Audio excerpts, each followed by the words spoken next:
Greetings, wanderer, and welcome to the Ágora of Athens. I love this Ágora. Where else could you find a common fish merchant and an extravagant jewelry seller within a few feet of each other? It's that kind of variety that makes city life so rich and exciting. The Ágora is the beating heart of any Greek city. It is a place where all types of people may gather, from citizens and foreigners to magistrates and philosophers. All manner of business is conducted here, including political meetings, legal proceedings, and trade. When you finish exploring, come find me, and we can talk more. See you soon, wanderer.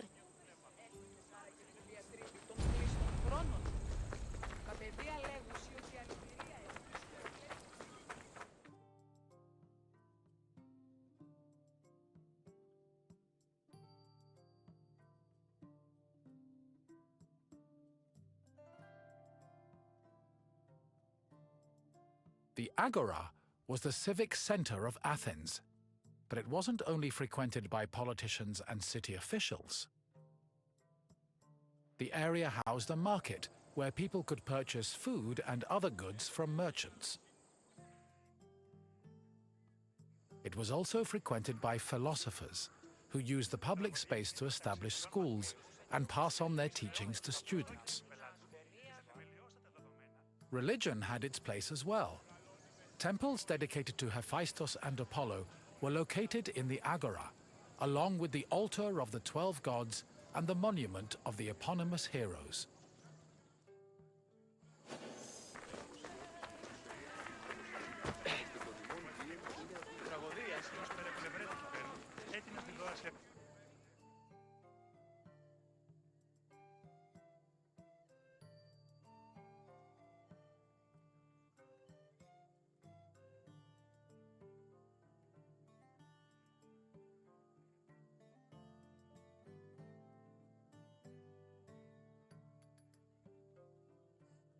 The painted stoa, or stoa poikile, derived its name from the panel paintings on its wall. The paintings were created in the 5th century BCE by famous artists like Polygnotus and depicted Greek military victories like the Battle of Marathon. The stoa served as a public meeting place for citizens, but it was especially popular with philosophers who used the space to pass on their teachings. In 301 BCE, the philosopher Zeno of Kition chose the Stoa Poikile as the location for his school of philosophy, the appropriately dubbed Stoicism.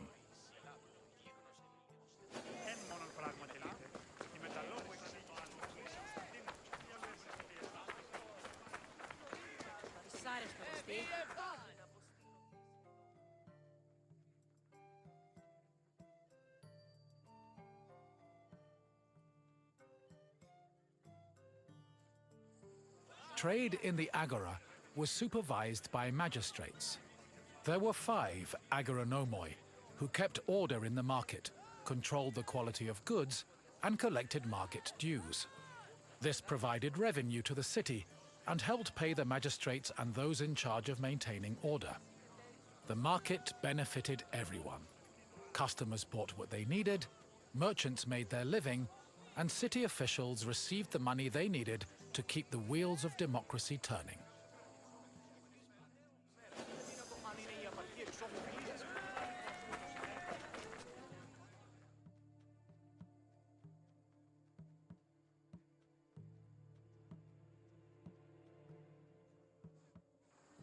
The original Temple of Apollo Patrous was built around 535 BCE by Pisistratos, but was destroyed by the Persians during their invasion a few decades later.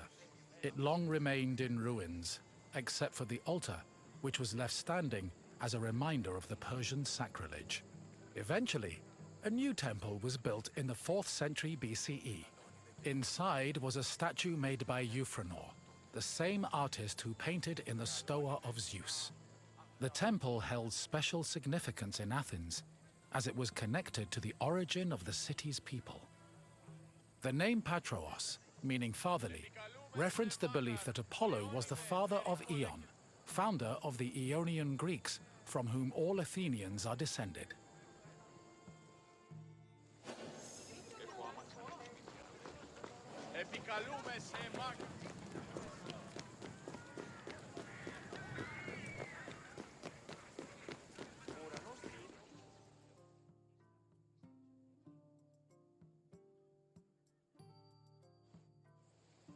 The Temple of Hephaestus overlooks the Agora from the Colonus Agoreus hill. Today it is one of the best preserved temples in Greece, owing to its conversion to a church in the Middle Ages. But while this transformation preserved the structure, it also damaged the surrounding sculptures. The temple was dedicated not only to Hephaestus, the god of metallurgy, but also to Athena Ergane, goddess of arts and crafts. Nearly every part of the Hephaestion was lavishly decorated with depictions of famous mythological events, like the labors of Theseus. The Theseus scenes gave the temple the nickname Thesion, a name that lives on today as a city district in Athens.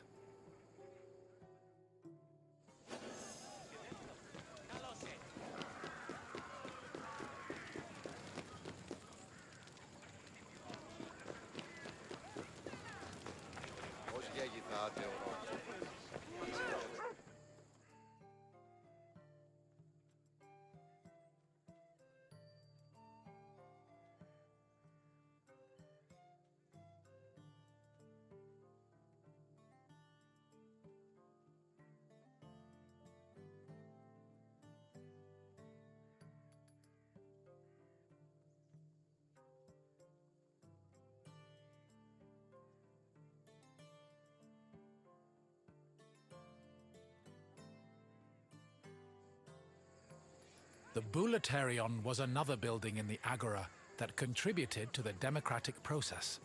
It housed the Athenian Council of Citizens, the Boulei.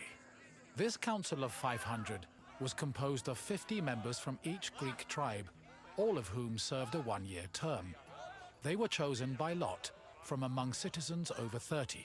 Every month, one group of 50 was chosen to lead the Boulei's executive committee, the Prytaneis. The Prytaneis met every day of the month and called meetings of the full council in the Boulaterion, where they spent their time discussing bills.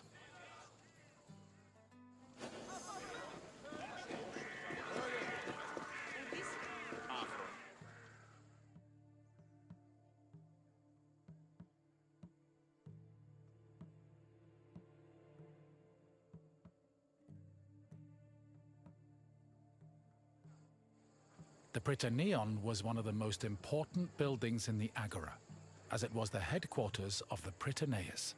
The Prytaneis was the executive committee of the Boulei, who ran the city's daily operations. The Prytaneis dined in the Prytaneon, and 17 of them slept on site to ensure there were always officials available to deal with emergencies. The Prytaneon also housed the official weights and measures of the city. The Fire of Hestia, which provided sacred fire for all public sacrifices, was also located there.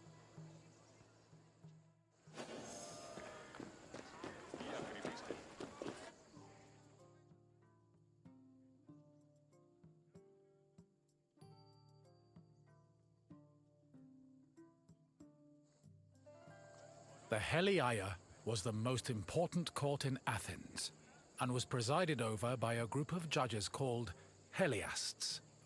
Judging was a regular part of an Athenian citizen's life, with trials happening almost every day. Heliasts were chosen randomly based on two factors. First, that they were on the official list of 6,000 potential Heliasts. Second, that they were present at court on the day of the trial. A stipend of 2 obols was established by Pericles to compensate for the loss of work while on Heliast duty, and also to encourage participation in the judiciary process.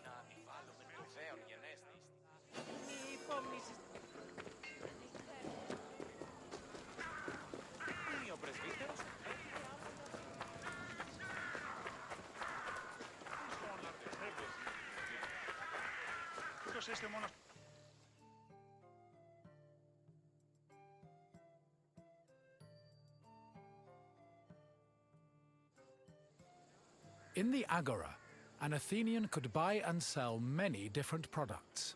The permanent retail market was divided into sections according to the category of merchandise. Merchants and craftsmen who worked in the market could be citizens, foreigners, or even freed slaves. They sold everything from food and clothes to jewelry and slaves. With so much variety, competition was fierce, and that competition helped regulate the market's prices.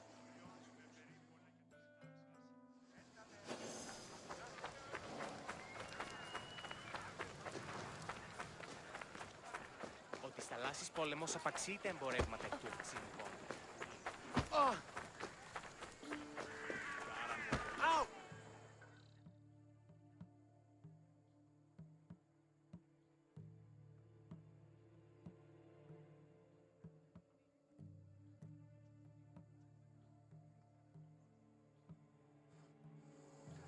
The Heliaio wasn't the only court in Athens.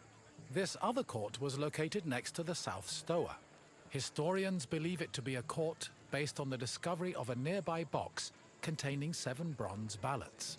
These ballots were used by jurors to give their verdicts. The reason trials were so common in Athens might have been related to their democratic regime, which promoted the individual's right to demand reparations for injustice. However, not all legal matters were settled in this fashion.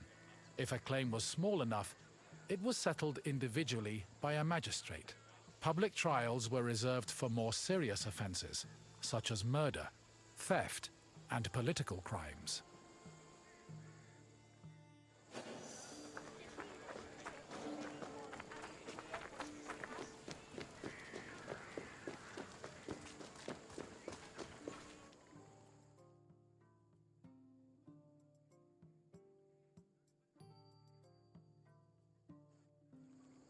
The mint was where the city made its coinage. It is believed that Athens' mint was in the city's Ágora, as modern excavations have turned up small disc-shaped pieces of metal used to make coins. Much of the silver required for minting coinage came from the Lavrion silver mines. Athens was so dependent on the mines that when they lost them during the Peloponnesian War, the city was forced to melt down a gold statue of Athena to mint gold coins and avert a monetary crisis.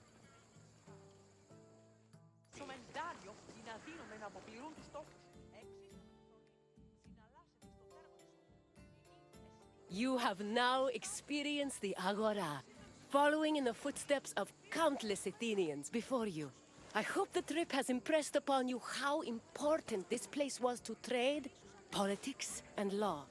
If you have any questions, don't hesitate to ask.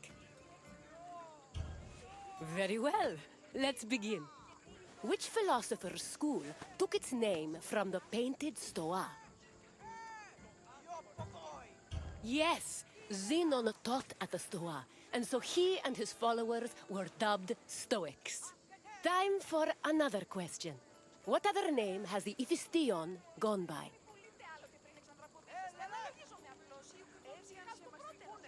Correct. The name was inspired by the scenes showing the hero Theseus, which decorate the temple. Only one question left. When Athens lost the Lavrion silver mines during the Peloponnesian War, which statue did they melt down to mint new coins? Correct. The Athenians melted down a statue of Athena to mint gold coins. It's clear you are very familiar with the Ágora of Athens. I'm impressed.